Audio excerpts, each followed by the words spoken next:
के बारे में जानना था, बस इसको देखते हैं। एक चैप्टर है जो कि इस प्रकार से रहता है। ये हुआ परवलय और यहां पर हुआ फोकस, ठीक है। और इस परवलय के ऊपर कहीं भी हम बिंदु देते हैं, मान लीजिए कि यहां देते हैं P1, यहां देते हैं P1, ठीक है। तो यहां से लेकर एक इसको मिलाते हैं, इस नाभि है और इस P1 तक मिलाते हैं, और इसके पीछे जितना डिस्टेंस ये है उतना ही पीछे लेते हैं, जस्ट जितना है इसको देते हैं हम लोग Q1 देते हैं, ठीक है। फिर यहाँ पर हम दूसरा बिंदु लगे यहाँ खींच देते हैं, ये Q1 हो गया। यहाँ पर एक बिंदु और देते हैं, P2 लिखते हैं, यहाँ से फिर से लकीर खींचते हैं, फिर यहाँ पर इसको मिलाते हैं, इसको Q2 कह देते हैं। यहाँ से एक लकीर खींचते हैं, P3 कहते हैं, इसको मिला देते हैं, यहाँ पर Q3 कहते हैं। इस तरह से इसमें खासियत है कि P1 से लेकर F तक जो मान है, जो P1 से लेकर के F तक, F के मतलब नाभि तक, और ये परवलय के ऊपर एक बिंदु है। नाभि जो होगा एक उसी प्रकार से जिस प्रकार से वृत्त में केंद्र अचर राशि था, उसी प्रकार से इसमें नाभि में ये राशि क्या होगा, अचर राशि होगा, ठीक है। और ये जो होगा वेरिएबल होगा, एक्स वाई के फॉर्म में होगा, ठीक है। यहाँ भी कुछ मान नहीं लिख रहे हैं, ये अक्ष पर डिपेंड पड़ेगा, ठीक है। तो यहाँ पर F जितना डिस्टेंस P1 से F होगा उतना ही डिस्टेंस P1 से Q1 होगा, ठीक है। जितना डिस्टेंस P2 से उतना ही डिस्टेंस P2 से F होगा, उतना ही डिस्टेंस P2 से Q2 होगा, ठीक है।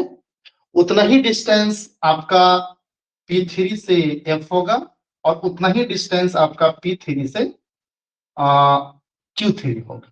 यानी कि यहां से यहां तक डिस्टेंस जितना होगा लंबाई, उतना डिस्टेंस यहां से यहां तक होगा। जितना डिस्टेंस यहां से यहां तक होगा उतने डिस्टेंस यहां से यहां तक होगा। जितना डिस्टेंस यहां से यहां तक होगा उतने डिस्टेंस यहां से, सभी इक्वल होगा। और ये इसका शीर्ष कहलाता है, ये इसका शीर्ष कहलाता है, ठीक है। ये नाभि कहलाएगा, ठीक है, इसको फोकस कहेंगे। और ये जो लकीर है इसको नियता कहते हैं, नियता। इसके बारे में आगे ही पढ़ेंगे, इस वक्त सब क्लास पूरा है। ये पूरा पहला स्ट्रक्चर है परवलय का, ठीक है। इसी को हम परवलय बोले, ठीक है। और ये परवलय जो आपका है, इसका ये नाभि हो गया, ये परवलय पर बिंदु है, ठीक है। और ये जितना यहाँ से यहाँ तक है उतना ही यहाँ से पीछे नियता बोलते हैं इसको, ठीक है। और इस पे ध्यान से पढ़ेंगे इसके बारे में।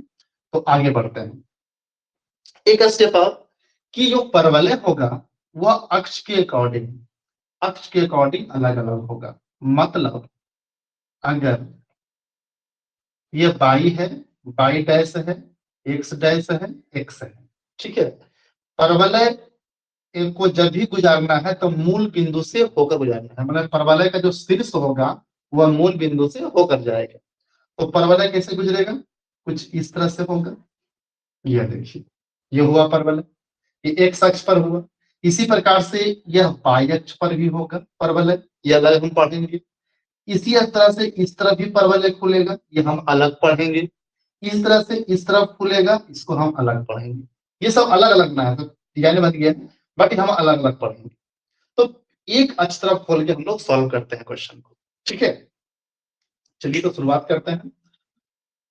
तो ये ध्यान रखना आप लोग को, इसे देखते जाइए, इसको बाद में नोट बनाइएगा जब क्लास पूरा हो जाएगा। तो सबसे पहले हम लोग क्या करते हैं, एक अच्छा सा ग्राफ बनाते हैं। कार्तीय तल, ये आपका बाई हो गया, बाई डैश हो गया, एक्स डैश हो गया, एक्स हो गया। और हम परवलय को एक्स अक्ष की ओर खोल देते हैं। परवलय को एक्स अक्ष की ओर खोले हैं। अब परवलय का शीर्ष जो है मूल बिंदु पर है, इसको हम O 0,0 सबको पता है, शीर्ष से गुजरा है ये मूल बिंदु से। और यहाँ पर आप अपने मन से फोकस कर दीजिए। जब यह फोकस है और यह एक्स अक्ष पर है तो इसमें एक्स का मान होगा तो इसको हम ए लिख देते हैं, और बाई का मान नहीं होगा तो 0 लिख देते हैं, ठीक है। अब परवलय के ऊपर कहीं भी हम एक बिंदु देते हैं, जिसका नाम देते हैं पी, और जिसको हम पता नहीं, जिसे पता नहीं हमें मान इसका है तो एक्स कॉमा बाई। ठीक है, यहाँ पर एक्स कॉमा बाई जो है चर के रूप में है, और यहाँ पर कर सकते हैं अचर के रूप में। ये बिंदु कहीं भी हो सकता है। ठीक है, अब यहाँ से आपको बताया है कि जो फोकस से लेकर परवलय पर जो बिंदु होगा, जितना डिस्टेंस होगा उतना ही डिस्टेंस पीछे खींचना है, मतलब यहां से जितना यहाँ उतना ही पीछे खींचना है, और जितना दूर आएगा एक रेखा खींच देना है। ठीक है, इसे हम बोलते हैं नियता। पिछले बार हम बताए इसको जस्ट बात। ठीक है, अब आगे देखते हैं इसको। तो इसमें हम लोग यहाँ पर ध्यान से देखिए, तो जिस प्रकार से यह एक अक्ष की ओर है आपका परवलय खुला हुआ है, उसी इसका अपोजिट जस्ट पीछे एक्स डैश की तरफ नियता। अगर यहाँ पर a कॉमा 0 है तो यहाँ पर माइनस a कॉमा 0 होगा। क्यों? क्योंकि यह एक्स अक्ष पर, ये डिस्टेंस यहाँ से यहाँ तक a है, ये भी डिस्टेंस a, ये डिस्टेंस सेम होता है ना, जितना इधर उतना पीछे रहेगा। और यहाँ पर जो आपका होगा, जितना यहाँ से लेकर यहाँ तक वैल्यू है उतने वैल्यू यहाँ से लेकर यहाँ तक। ठीक है, आगे बताएं, यानी कि उसको हमें लाइन पे लिख देते हैं कि P F is equal to, यहाँ देते हैं क्यू, तो पी क्यू, ये थोड़ा सा पहले हम बताएं। ठीक है, P F equal to P Q. अब एफ का वैल्यू हमें पता है ए कॉमा 0, पी का भी वैल्यू पता है एक्स कॉमा बाई, और हमें यहां मालूम करना है ये बिंदु कौन सा होगा। तो ये आपका ये जो है ये आपका इधर जाएगा, मान लीजिए इस तरह से, तो ये आपका कहलाएगा एक तौर पर कह सकते हैं माइनस ए, और कॉमा यहाँ पर ये जो आया है आपका यह बाई गया है, क्योंकि ये जो बिंदु वही बिंदु जितना इधर है उतना इधर है, तो इसको हम बाई कह सकते हैं, यानी ए कॉमा बाई कर सकते हैं हम लोग। ठीक है, तो इस फिगर को अभी नोट नहीं करना है, सिर्फ देखना है। ठीक है, इसको बाद में उतारना है। क्लियर? और ये जो आपका लकीर गया है ये आपका बाई पॉजिटिव तरफ है, इसलिए बाई का मान पॉजिटिव लिखे हैं, और ये negative minus A comma by. यहाँ तक कोई डॉट रहेगा तो आप लोग पूछते हैं, अन्यथा आप आगे पर देखते रहिए, सिर्फ देखना है। ये हमारा स्टेप आ गया। अब हम लोग क्या करते हैं कि यहाँ पर पी एफ लिखा हुआ है, मतलब पी एफ इसका डिस्टेंस फार्मूला, तो इसको हम लोग मान लेते हैं एक तौर पर x2, और इसको मान लेते हैं x1 बाई 1, और इसको x2 बाई 2।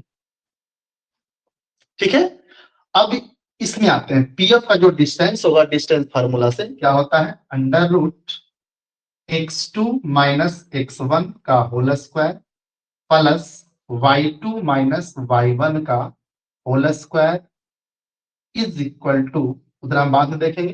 अब आते हैं पी क्यू तक। तो जब हम पी एफ का फॉर्मूला इस रूप में लिख लिए हैं, तो इस तरफ हम लोग पी क्यू का लिखेंगे, तो इसको x2 बाई 2 मान लिया, तो अब इसको x1 बाई 1 मान लेते हैं। ठीक है, इधर ये फॉर्मूला वही लिख देते हैं, x2, एकदम ध्यान से देखते जाइए, नोट नहीं करना है, आराम से बैठ के देखते जाइए, दूसरी बार जब वीडियो देखिएगा तब नोट करिएगा। ये हो गया। अब यहाँ पर अंडर रूट, पहले हम लोग पी एफ की ओर है, मतलब इस तरफ है, इस तरफ x2 आपका x होगा माइनस x1 आपका a होगा का होल स्क्वायर प्लस y2 आपका होगा y माइनस y1 होगा 0 का होल स्क्वायर बराबर अंडर रूट x2। अब आते हैं हम लोग पी क्यू तरफ, इधर दोनों इक्वल है, तो पी क्यू में आएंगे तब यहां में देखेंगे तो x2 का मान आपका x है, माइनस x1 का मान आपका माइनस ए है, इसलिए प्लस ए हो जाएगा का होल स्क्वायर प्लस y2 का मान देखिए यहाँ पर y है, माइनस y1 का मान आपका यहाँ पर y है का होल स्क्वायर। ये दोनों इक्वल है तो हम लोग इसको काट सकते हैं। क्लियर? अब ये कट जाएगा तो ये बचेगा a माइनस बी का होल स्क्वायर, रूट तो खत्म हो गया है, इसको हम बोल सकते हैं A square plus B square minus 2ax, ये 0 हट जाएगा तो प्लस वाई स्क्वायर बचेगा, ये प्लस बी का होल स्क्वायर है, इसलिए ए स्क्वायर और प्लस 2ax, ये खत्म हो जाएगा, वाई में से 0 खत्म हो जाएगा। ठीक है, अब क्या करते हैं कि जो 2 वाला है उसको उस तरफ भेज देते हैं, और जो बाकी सब स्क्वायर इसको सब लाता है, तो क्या क्या बचेगा, एक्स स्क्वायर बचेगा, इस तरफ ए स्क्वायर बचेगा, इस तरफ यहाँ वाई स्क्वायर आएगा, ये आएगा तो माइनस एक्स स्क्वायर होगा, ये होगा तो माइनस ए स्क्वायर होगा। पहले से आपका 2ax बचा हुआ है, ये गया तो प्लस माइनस तो प्लस 2ax हो जाएगा। क्लियर। अब आगे देखते हैं हम लोग, तो ये आपका माइनस में ए स्क्वायर, ये प्लस में ए स्क्वायर कट जाएगा, माइनस में एक्स स्क्वायर, ये प्लस में एक्स स्क्वायर कट जाएगा, तो बचेगा बाई स्क्वायर बराबर 4ax। इसे हम बोलते हैं परवलय का समीकरण। ठीक है, इसे हम बोलेंगे परवलय का समीकरण, परवलय का समीकरण। ठीक है, ये हमारा परवलय का समीकरण हो गया। और एक बात और इसमें देखना है, ये हुआ बाई स्क्वायर बराबर 4ax, ये परवलय का समीकरण हुआ। यहां पर देखते हैं हम लोग हैं, तो यहां पर अगर ध्यान से हम लोग देखेंगे तो जिस प्रकार से ये परवलय का समीकरण, जैसे इसको हम यहां पर भी लिख सकते हैं कि ये y square is equal to 4ax, ये हो गया परवलय का समीकरण। और हमें देखना है नियता का समीकरण, तो ये देखेंगे यह एक्स डैश की ओर है, एक्स का मान माइनस ए है, इसलिए हम लिख सकते हैं एक्स इक्वल टू माइनस ए, या इसी को हम लिख सकते हैं पटेला करके एक्स और माइनस तो प्लस ए बराबर 0। ठीक है, दोनों सही है। तो ये हुआ नियता का समीकरण, ये कह सकते हैं यहाँ पर कि एक्स इक्वल टू माइनस ए, ये हो गया नियता का समीकरण, नियता का समीकरण। ठीक है, ये परवलय का समीकरण, ये नियता का समीकरण, और इसको हम नाम भी दिए थे आप लोग को, आधा होगा, नियता इसको बोलते हैं। ठीक है, तो कहने का मतलब हो गया कि हम एक फॉर्मूला पढ़े, अब यह इसके अकॉर्डिंग अगर यह बाई एक्स की ओर खुलेगा उसका अलग चलेगा फॉर्मूला। ठीक है, अगर जेड इधर खुलेगा उसका मतलब अलग फॉर्मूला आएगा, तो चारों का आप लोग को बनाना है। ठीक है ना, तो कहने का मतलब हुआ कि एक हम और थोड़ा सा सॉल्व लिख देते हैं, आप लोग को सॉल्व करना है। जैसे कि मान लीजिए कि हमारा जो प्रश्न है नेक्स्ट, ठीक है, एक देख लीजिए, इसके बाद सारा जो 22 तरफ आपको बनाना है। ठीक है, तो पहले हम क्या करेंगे, एक इस तरह से अक्ष बनाएंगे क्लियर रूप में, दूसरी बात में इस तरह से खींच देंगे, यहाँ पर बाई लिखेंगे, बाई डैश लिखेंगे, एक्स डैश लिखेंगे, एक्स। ध्यान समझिए, हम परवलय को जब भी गुजारेंगे तो मूल बिंदु से होकर के तो कुछ इस प्रकार से हो। पिछले बार हम इधर खोले थे, इस बार परवलय बाई एक्स की ओर खुला है। ठीक है, पॉजिटिव की ओर। अब हम लोग आगे देखते हैं, तो सबसे पहले हमारा काम है फोकस को देना। ठीक है, फोकस, और ये जब बाई अक्ष पर है और बाई अक्ष के पॉजिटिव तरफ है, अगर नेगेटिव तरफ होता तो हम कुछ और लिखते, पॉजिटिव तरफ है तो हम लोग इसको लिख देंगे थोड़ा देर के लिए, लिख सकते हैं, एक बाई एक्स पर है तो बाई का मान 0 हो जाएगा, और सॉरी बाई का मान होगा एक्स का मान 0 हो जाएगा, तो 0, लिख देंगे इसको। ठीक है, 0, अगर यही चीज नीचे खुलता तो लिखते 0, अगर यही चीज इधर खुलता तो लिखते -a, 0। तो जिस तरफ खुलेगा उसका नाभि चिन्ह होते जाएगा। दूसरी बात, आप इस परवलय के ऊपर में कहीं भी पी बिंदु दे सकते हैं जहां आपकी मन है। अगर हम पी बिंदु यहाँ देते हैं तो आपका इधर लकीर खींचाएगा, एक्स डैश की ओर आएगा, उसके अकॉर्डिंग यहाँ कुछ बनेगा। अगर हम इधर खींचते हैं तो इधर बनेगा। तो जहां हम देना चाहते हैं दे सकते हैं, उससे किसी को डर नहीं सकता नहीं। तो हम कोशिश करते हैं कि हम पॉजिटिव तरफ आ जाए ताकि कोई दिक्कत ना हो, हालांकि कोई समस्या नहीं है, तो हम लोग पी यहाँ दे देते हैं। अब पी का मान x, y होता है, तो पहले यहाँ से यहाँ की लकीर होगा। ठीक है, उसके बाद हम लोग क्या करेंगे, जितना डिस्टेंस यहाँ से यहाँ तक है उतना ही डिस्टेंस हम इधर पीछे खींचेंगे। ठीक है, और जहां तक मान लगभग मान के चलना है, एक लकीर खींच देंगे। ये आपका हो जाएगा नियता। क्या हो जाएगा, नियता। ठीक है, अब यहाँ पर जब ये बाई अक्ष पर है और जब यहाँ पर आपका ए मान है, इस तरफ जो मान होगा इसके अकॉर्डिंग हो जाएगा 0, -a हो जाएगा। क्या हो जाएगा, 0, -a, और इसको हम लोग लिख सकते हैं बाई इक्वल टू -a। उस वाला में देखिए एक x इक्वल टू -a आया था नियता का समीकरण, इसमें बाई इक्वल टू -a आया है नियता का समीकरण। अब इसके बाद दूसरी बात, यहाँ पर बिंदु मालूम करना है इस जगह पर, तो यहाँ पर आपका देखना है कि ये जो है यह x अक्ष का गया हुआ है और इधर जो आया हुआ है बाई अक्ष का आया हुआ है। तो यहाँ पर एक्स अक्ष का तो एक्स लिखाएगा, एक्स का पॉजिटिव वैल्यू है। अब वाई का क्या लिखाएगा, तो माइनस ए लिखाएगा।